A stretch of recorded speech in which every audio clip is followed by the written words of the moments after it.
Hello everyone, Jolene here from Bookworm Adventure Girl. Welcome back. I hope that you are all well, and for those of you who are new, thanks so much for checking out my channel. Please hit subscribe and stick around. Today I am going to do another top 10 list of 2022. In May I shared the top 10 books that I read from January to April, and now I am going to share the top 10 books that I read from May to August, to the end of August. So I'm going to share 2 4-star books and then 8 5-star books. I read 44 books during these 4 months, and I rated a lot of the books 4 stars. So narrowing those books down to the top 2 of the 4-star books was really hard. And on another day, I might choose different books, but there were a few that were so close to making this list, but I finally just had to make a decision, and I chose Astra by Canadian author Cedar. And this was longlisted for the Gilbert Prize last year, and I think it is a very strong debut novel. I can see how some people might not be drawn to this. If you don't care for character-driven novels, then this probably would not be for you.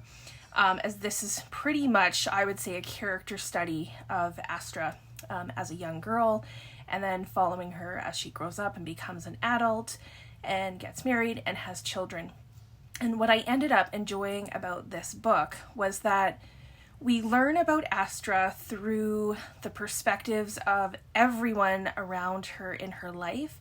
So her childhood friends, her family members, and then as the reader, you learn about the main character by how others perceive and react to her.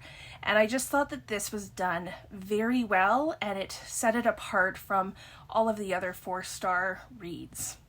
The second 4-star book is another one from this 4-star pile that I chose because it just had something that the others didn't, and that is Whisper Network by Chandler Baker. I've talked about this as being part of the Me Too movement literature because it is about harassment that women often experience in the workplace, and also the double standards that exist between men and women, especially, I would say, in the corporate world. And in some ways, the approach in this is similar to Astra because we learn about the character Ames through the perspectives of 4 different women. All of them have different relationships with him, and they are all part of this company, and they have different positions within the company, from the highest paid to the lowest paid positions. So the only reason this one didn't get 5 stars from me was because I thought that the book tried to take on maybe too many of the issues, and sometimes it hits you over the head with it, and that kind of took away from the story and the character development. And then there was also interviews kind of sprinkled throughout the book, and that could have been good, but I thought it was not executed well, and it kind of made my favorites list here because it did make me want to read more by this author, but it didn't quite get the 5 stars.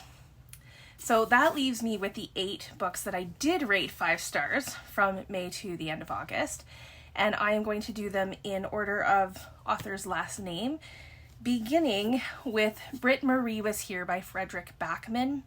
And if you've been following my channel for a little while at least, then you already know that I love Fredrik Backman. He quickly became a favorite author, and I adored Britt-Marie Was Here. I loved the characters, I loved the story, I loved that it's a bit quirky, and it's definitely charming. Britt-Marie is in her 60s, and after 40 plus years of marriage, she has just left her husband. And I read this with Kristin from Enter the Book, and I think I took a liking to Britt-Marie a lot faster than Kristin did. I found her endearing pretty much from the get-go.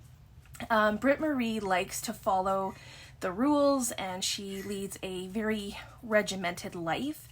And in the story, we follow Britt-Marie's adventures, the unlikely relationships that she makes, especially with some teenagers at a community center and who love football.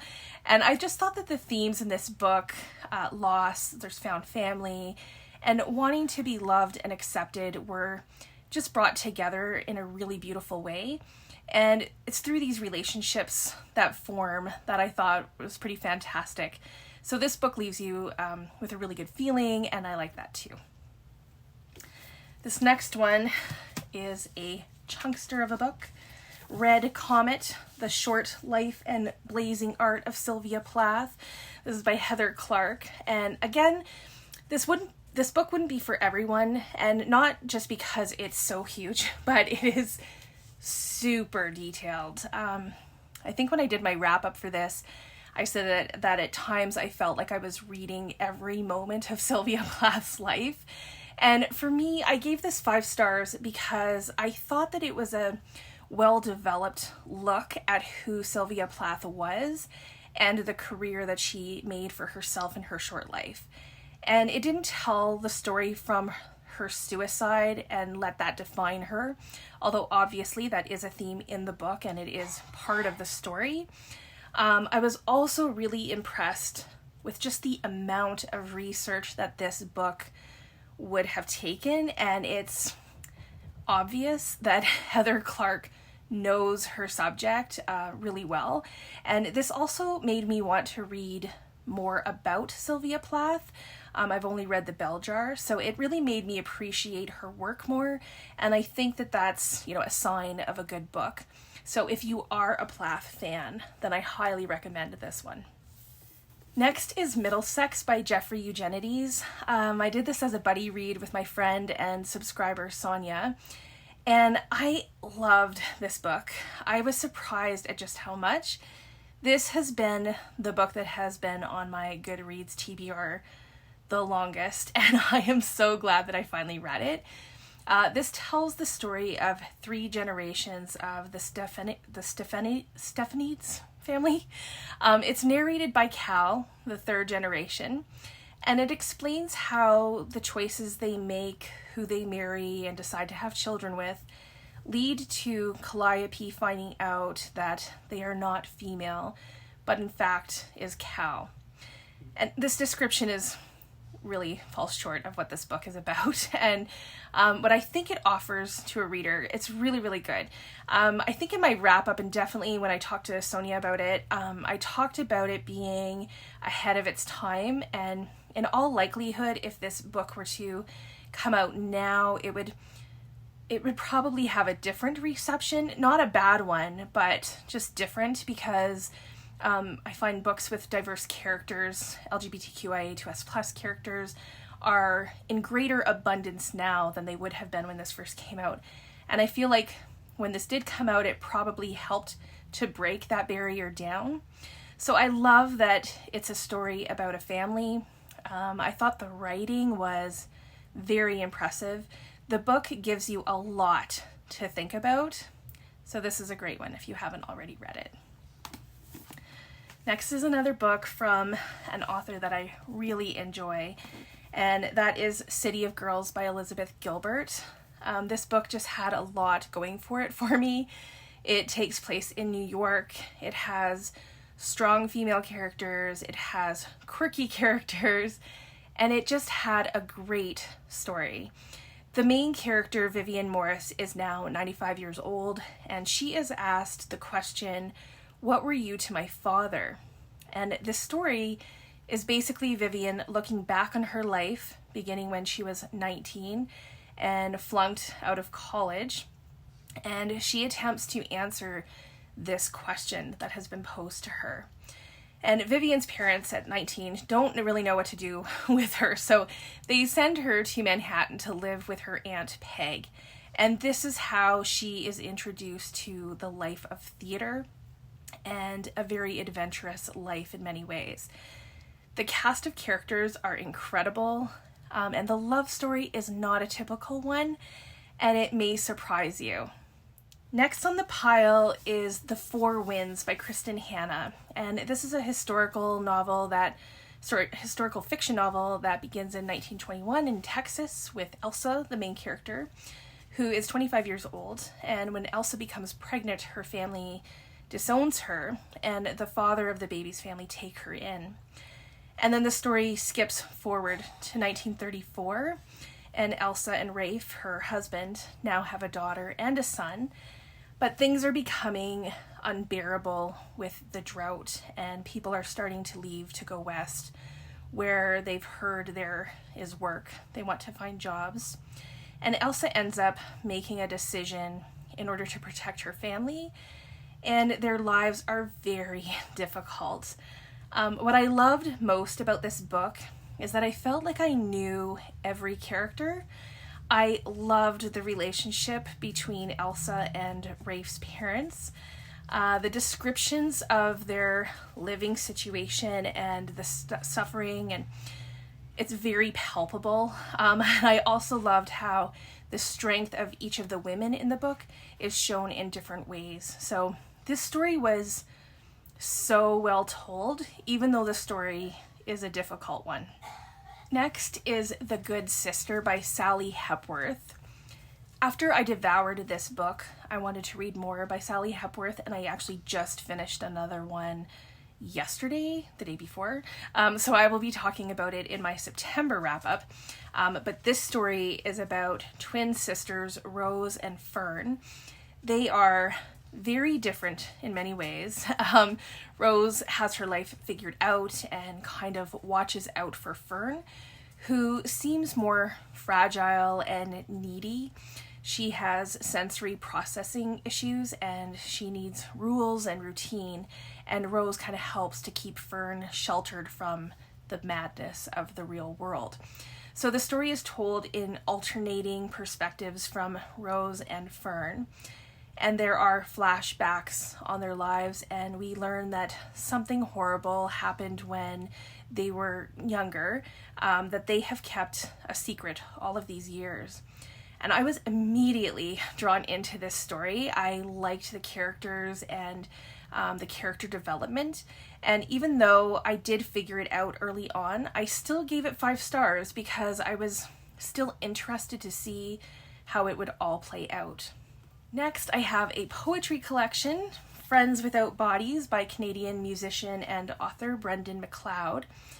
These poems are from March to June of 2020, and they document what was happening during the pandemic. And I thought that these poems and the use of language especially was exceptional. They really captured the feelings and experiences of what was happening with the pandemic itself, but then also what was going on at the time. And so it ranged from the shooting of 22 people in Nova Scotia, the killing of George Floyd, people having vivid dreams, I was one of those people, how our relationships changed and how it felt to continue to do daily activities like shopping.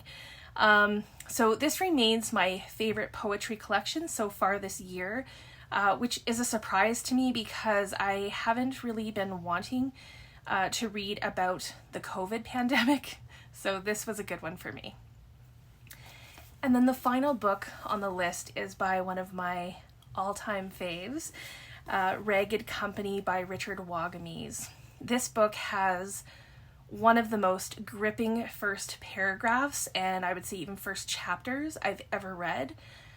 Throughout the entire book, there are some gorgeous sentences that I would just stop to read them over again.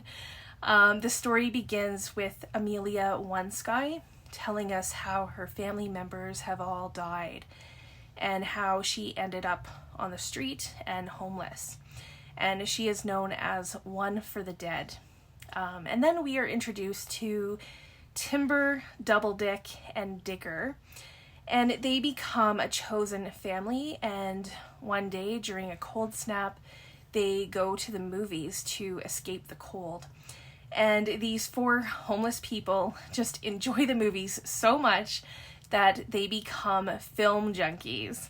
And when they find a cigarette package that has a winning lottery ticket, They have actually won $13.5 million, but none of them are able to claim the money because they don't have proper identification or an address. So they ask Granite, who is someone that they've met randomly at the movie theater, for some help. And as you can imagine, this changes their lives forever, but you might be surprised how it changes their lives.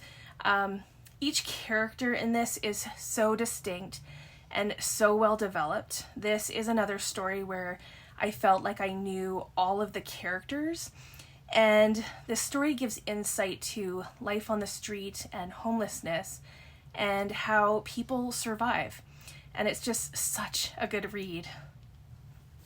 So those are my top 10 books that I read from the beginning of May to the end of August. Let me know if you have read any of these, or if you hope to read any of these, or let me know what books are in your top 10 so far this year or within the last few months.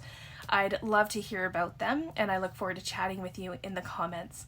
Thanks again for watching. I hope you enjoy the rest of your day, and don't forget to make every day an adventure.